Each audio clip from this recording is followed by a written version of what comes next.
Goeiemôre en baie welkom saam met ons by ons oggendoordenkingtyd. Lekker saam met jou, vakansiedag, jeugdag, dis lekker om saam met jou te wees. Nou ons is besig met ons reeks wat handel oor drome.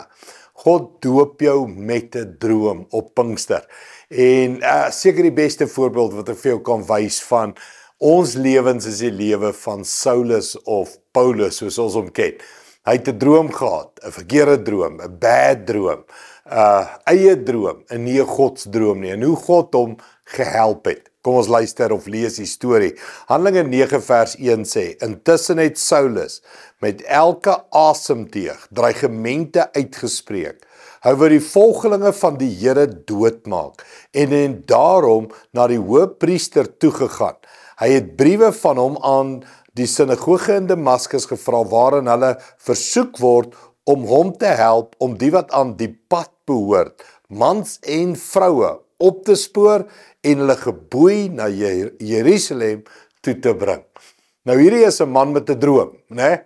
Hy gaan Damaskus toe, hy gaan hoëpriester toe. Hulle sê hy blaas asem teeg dreigemente aan. Hy's 'n doelgerigte ou met 'n droom.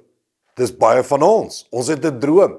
Jy sê jou droom is nie om die kerk seer te maak of droom is nie om mense in die tronk te gooi nie, maar jy het tog steeds 'n droom en jy is die wenner van daai droom.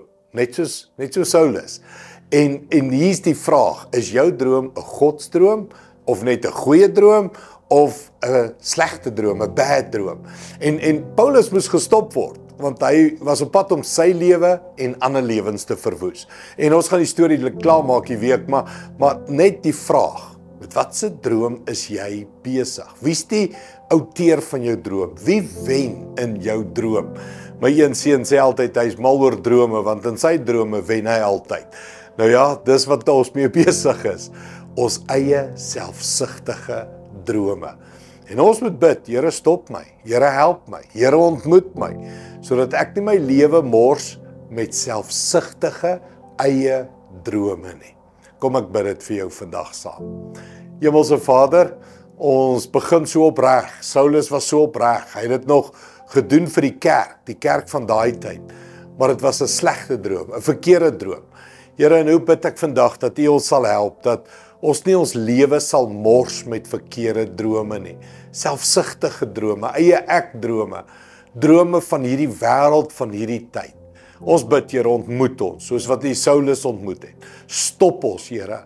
Here, ons bid dat U aan ons sal openbaar, ons sal doop met die Heilige Gees, dat ons met goddelike drome sal leef. Dankie daarvoor, Here, in Jesus naam.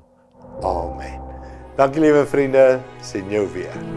Trots geborg deur Evergreen Turf.